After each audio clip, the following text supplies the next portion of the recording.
என்ன அரவிந்த், நல்லா இருக்கியா?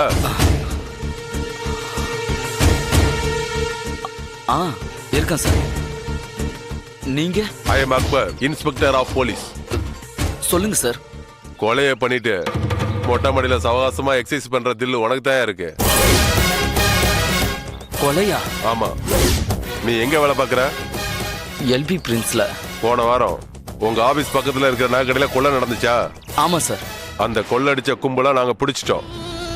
அவங்க கொடுத்த ஸ்டேட்மெண்ட் படி அவங்களுக்கு பிளான் போட்டு கொடுத்ததே நீதான் சொல்றாங்க. ஐயோ, அவங்க யாருன்னு எனக்கு தெரியாது சார். அது மட்டும் இல்ல, நகையை கொள்ளடிச்சதுக்கு பின்னாடி பங்கு பிரிக்கிறதுல சண்டை வந்து நீ ஒருத்தரை கொலை பண்ணிட்டதா வாக்குமூலம் கொடுத்திருக்காங்க. ஐயோ, நிஜமா சொல்றேன் சார். அது எல்லாமே கட்டுக்கதை. நான் உண்டு, என் வேலை உண்டுன்னு ஆபீஸ்க்கு போயிட்டு வர சாதாரண ஆள் சார் நானு. என்ன போய் நீங்க கொலை கிளைன்னு எதுலயும் சம்பந்தப்படுத்துறீங்களே சார். இங்க பாருங்க இன்ஸ்பெக்டர் சார், உங்களுக்கு யாரோ தப்பான தகவல் கொடுத்திருக்காங்க. யாரும் தப்பான தகவல் எல்லாம் கொடுக்கல. இந்த மாசம் 17ஆம் தேதி ராத்திரி 12 மணிக்கு நீ அவங்களோட தண்ணி அடிச்சுக்கிட்டு சண்டை போட்டியா இல்லையா? அதை மட்டும் சொல்லு. இன்ஸ்பெக்டர் சார், ஆக்சுவலா எனக்கு தண்ணி அடிக்கிற பழக்கமே இல்ல சார். அப்புறம் உங்களை யார் போய் சொல்றா? தெரியல சார். ஆனா நான் மட்டும் உங்ககிட்ட உண்மையை தான் சொல்லிக்கிட்டு இருக்கேன். 2 நாளா கான்ஸ்டபிள் உன் வீட்டுக்கு வந்து உன்னை ஸ்டேஷனுக்கு கூட்டு வரலான்னு பார்த்தா வீடு பூட்டியா இருக்கு. ஆமா சார், கீழ் வீட்டுல சொன்னாங்க. நான் இன்னைக்கு காலையில தான் ஊர்ல இருந்தே வந்தேன் சார். தெரியும் தெரியும், நான் எல்லாத்தையும் விசாரிச்சுட்டு தான் வரேன். பெரிய இடத்துல நீ வேலை பாக்குறதால உன்னை அடிச்சு இழுத்துட்டு போகாம நிக்க வச்சு விசாரிச்சுட்டு இருக்கேன். ஒழுங்கா உண்மையை சொல்லு. இத பாருங்க சார், நீங்க சொன்ன மாதிரி 17ஆம் தேதி ராத்திரி நான் சென்னையிலேயே இல்ல சார். மறுபடியும் புது கதை வர்றியா? அதெல்லாம் இல்ல சார், நான் சொல்றது உண்மைதான் சார். 17ஆம் தேதி 18ஆம் தேதி 2 நாளும் நான் ஊர்லயே இல்ல சார். அப்போ எங்க இருந்த? என் முதலாளி அம்மா கூட கார்ல வேலூர்ல இருந்து வந்துகிட்டு இருந்தேன் சார். சரியா 12 மணிக்கு நீ வேலூர்ல இருந்து தான் வந்தங்கிறதுக்கு என்ன ஆதாரம்? நான் வாலாஜா கிட்ட வந்துகிட்டு இருக்கும்போது ஒரு ஆக்சிடென்ட். முழுசா சொல்லி முடிங்க, ஏன் தடுமாறுறீங்க? அது வந்து நானும் என் முதலாளி அம்மாவும் ஒரு கம்பெனியை விலை பேசுற விஷயமா வேலூர் வரைக்கும் போயிருந்தோம். வரும்போது முதலாளி அம்மா தான் டிரைவ் பண்ணாங்க. அவங்க ஃபுல் தண்ணியில இருந்தாங்க. வாலாஜா கிட்ட வரும்போது ஒரு பெரியவர் ரோட கிராஸ் பண்ணாரு. அவங்களால கண்ட்ரோல் பண்ண முடியாம அந்த பெரியவர் மேல மோதிட்டாங்க. அதுக்கப்புறம் வண்டியை நிறுத்தலையா? இல்ல சார். அந்த ஆள் செத்து இருந்தா? செத்து இருக்கணும். ஆனா எங்க முதலாளி அம்மா வண்டியை நிறுத்தல. அவங்க என்ன எங்கேயும் மூச்சு விடக்கூடாதுன்னு சொல்லிட்டாங்க. உங்க முதலாளி அம்மாவோட பேர் என்ன? அது வந்து சொன்னா உங்க மேல கேஸ் வராம நான் பாத்துக்கிறேன். தமிழரசி. சபாஷ்.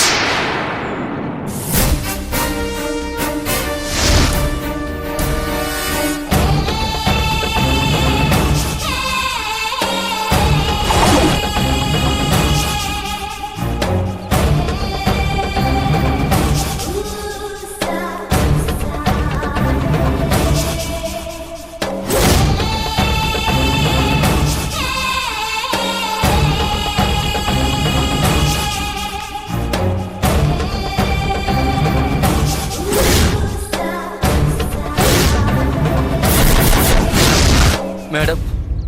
அரவிந்த், நாம அந்த ஆக்சிடென்ட் பண்ணோமே, அந்த ஊர் இன்ஸ்பெக்டர் செம்ம ஷார்ப்பா பக்கத்துல இருந்த டீ கடைக்காரங்கிட்ட விசாரிச்சு வண்டி நம்பரு கலர் எல்லாத்தையும் வச்சு தேடி வந்துட்டான். அவனுக்கு தேவை ஒரு ஆதாரபூர்வமான ஸ்டேட்மெண்ட். அத ஒருவேளை நீ கொடுப்பியான்னு ஒரு டவுட் வந்தது. அரவிந்த் என்கிட்ட 10 வருஷமா வேலை பார்த்துட்டு இருக்கான். சோ மூச்சு விட மாட்டான்னு சொன்னேன். டாட் சொன்னாரு, அவனுக்கு பிரச்சனை வரும்போது அதெல்லாம் செல்லுபடியாகாது, காட்டி கொடுத்துருவான்னு சொன்னாரு. கடைசியில அவர் சொன்னதுதான் நடந்திருக்குல்ல. நீங்க கலக்கிட்டீங்க அக்பர் சார். சும்மா உங்களை ஒரு சீன் நடிக்க வச்சு பார்த்தா என்னன்னு எனக்கு தோணுச்சு. பிரமாதமா பண்ணிட்டீங்க சார். இவனை நான் கவனிச்சுக்கிறேன், நீங்க கிளம்புங்க. ஓகே மேடம், நான் வரேன்.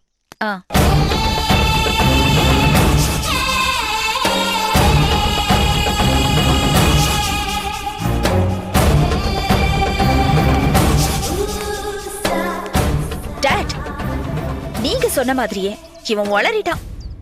என்ன பண்ணட்டும் இவனை? ஓகே, வீட்ல கேஸ் சிலிண்டர் இருக்கா அரவிந்த்? ஆ இருக்கு மேடம். இருக்கா டாட்.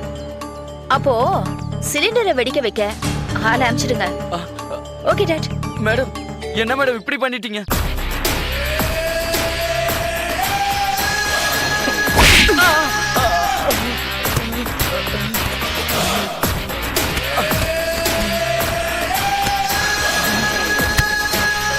ஏய் நம்பிக்கை துரோகி, உன்ன மாதிரி ஆளுங்களெல்லாம் உயிரோடவே விட்டு வைக்க கூடாதுடா.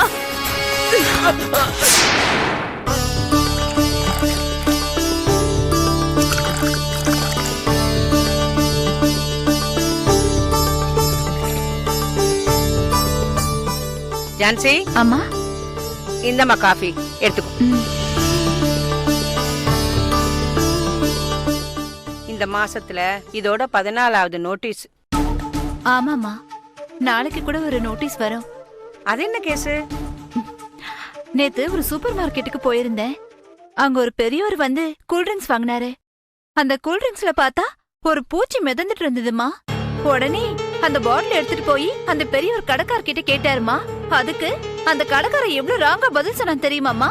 அப்ப எனக்கு வந்த கோவத்துக்கு அப்படியே அந்த ஆள் கிட்ட போய் சண்டை போட்டுட்டேமா. நான் சண்டை போட்டதுக்கு உன்னால முடிஞ்சதை பாத்துக்கோன்னு சொன்னா நான் உடனே அந்த பெரியவர்கிட்ட கேஸ் போடுங்கன்னு சொல்லிட்டேன். அநேகமா அந்த கேஸோட பேப்பர்ஸ் தான் நாளைக்கு வரும்னு நினைக்கிறேன்.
If you enjoyed this video, kindly like, share, comment, and for further our interesting videos, subscribe our channel below.